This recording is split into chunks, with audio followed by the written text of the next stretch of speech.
1 Corinthians 10.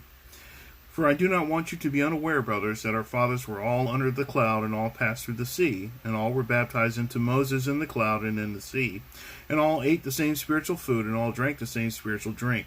For they drank from the spiritual rock that followed them, and the rock was Christ. Nevertheless, with most of them God was not pleased, for they were overthrown in the wilderness. Now these things took place as examples for us, that we might not desire evil as they did. Do not be idolaters, as some of them were. As it is written, the people sat down to eat and drink and rose up to play. We must not indulge in sexual immorality, as some of them did, and 23,000 fell in a single day. We must not put Christ to the test, as some of them did and were destroyed by serpents, nor grumble as some of them did and were destroyed by the destroyer. Now these things happened to them as an example, but they were written down for our instruction, on whom the end of the ages has come. Therefore let anyone who thinks that he stands take heed lest he fall. No temptation has overtaken you that is not common to man. God is faithful, and he will not let you be tempted beyond your ability, but with the temptation he will also provide the way of escape, that you may be able to endure it. Therefore, my beloved, flee from idolatry. I speak as to sensible people. Judge for yourselves what I say. The cup of blessing that we bless is not a participation in the blood. The cup of blessing that we bless, is it not a participation in the blood of Christ?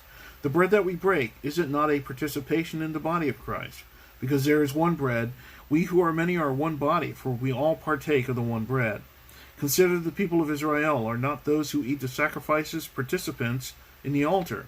What do I imply then? That food offered to idols is anything, or that an idol is anything? No, I imply that what pagans sacrifice, they offer to demons and not to God. I do not want you to be participants with demons. You cannot drink the cup of the Lord and the cup of demons. You cannot partake of the table of the Lord and the table of demons. Shall we provoke the Lord to jealousy? Are we stronger than he? All things are lawful, but not all things are helpful.